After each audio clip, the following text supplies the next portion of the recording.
For altitude climbers, the holy grail of mountaineering sits on the border of China and Pakistan, and is named Chogori or K2. This mountain is just 800 feet shorter than Mount Everest, but it's considered a far more dangerous climb.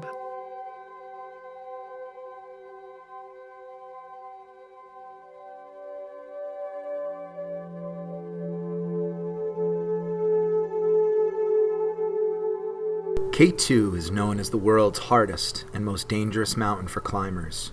Farther north and 1,500 miles from Mount Everest, it collects heavy snow and storms, and climbers have only a few days each year when they can try for the peak, usually in early August. There is no easy way to climb K2. This is a mountain that invites death. This sentence makes us understand the difficulties in reaching and descending the summit. For 2 months in the summer of 2008, dozens of mountaineers had huddled at camps below the peak, acclimating to the thin air and waiting for the right moment. For these climbers, the final push began in the dark hours after midnight on August 1st. The weather was perfect. Ger MacDonald, the first Irishman to reach the summit of K2, wrote on his blog, "Let luck and good fortune prevail. Fingers crossed." But luck sadly did not hold. A few hours later, bulletins posted on the Dutch expedition's website charted the unfolding tragedy. Quote, "MacDonald, status disappeared." End quote. And disappeared on K2 means only one thing: dead. There are no half measures. On the way up the last 2,000 feet, a Serbian climber fell to his death, and a Pakistani porter died trying to recover his body. And on the way back, a chunk of glacier splintered and came crashing down, sweeping at least 4 climbers on ropes to their deaths and leaving a handful of others trapped in the death zone above 26,000 feet, desperately cold, starved for oxygen, and without ropes. Over the next few hours and days, some of those still left on K2 battled their way to safety. Some fell to their deaths, and others were simply lost forever in the cold wastes of the mountain. But let's go back a few hours. The various expeditions with members from several countries set off from Camp 4, the last camp before the summit, between midnight and 3 a.m. To reach the summit, it is necessary to climb the bottleneck, then traverse left under the glacier's giant overhanging brow. The first fatality came early, when Findik, a Serb, fell to his death in the bottleneck, followed by the Pakistani porter, Jehan Beg. But some of those who waited to try to rescue them decided eventually to press on, despite the loss and the delay. Some of the climbers did not reach the summit until around 8 p.m., a terrifying expanse of time in temperatures far below zero, with so little oxygen to feed minds and muscles.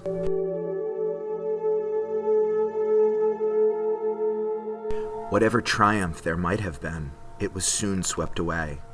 Just a few hundred yards below the summit, as climbers were descending on the fixed ropes down the bottleneck, an ice ledge above them snapped. A Dutch climber, Wilco van Rooyen, described the chaos that took place then. "I was on the way back from the summit. We were at the summit at 7 p.m. in the evening, which is much too late. It was completely dark. I decided to spend the night above the bottleneck and the traverse.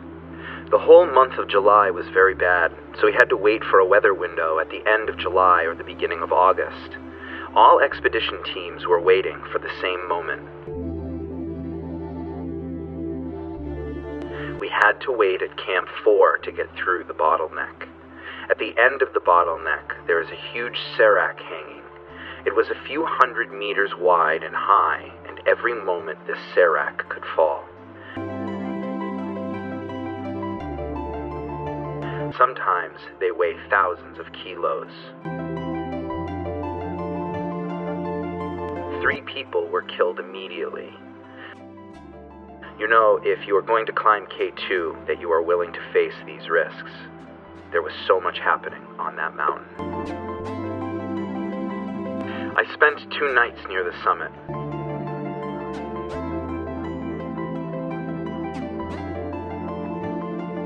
I got 3rd-degree frostbite on all my toes and both feet. My mountaineering experience let me be quiet and patient enough to wait for better weather where we were.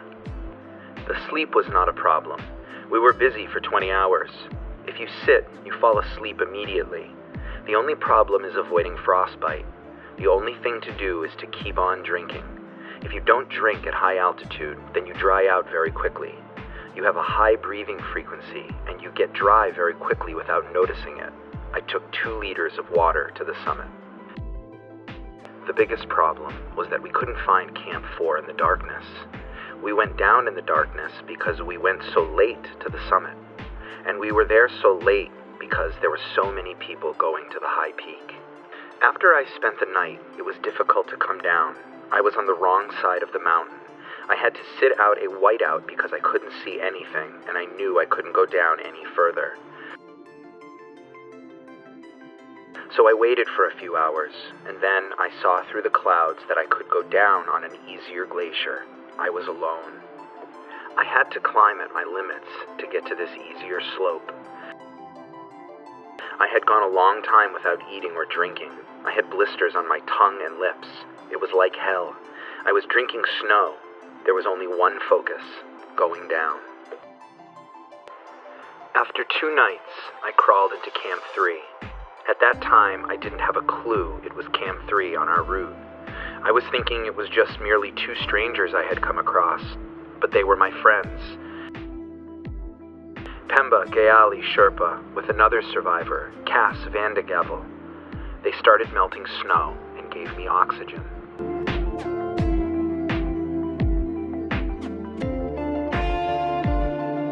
Van Rooyen describes what he felt like to stay in the death zone for a long time.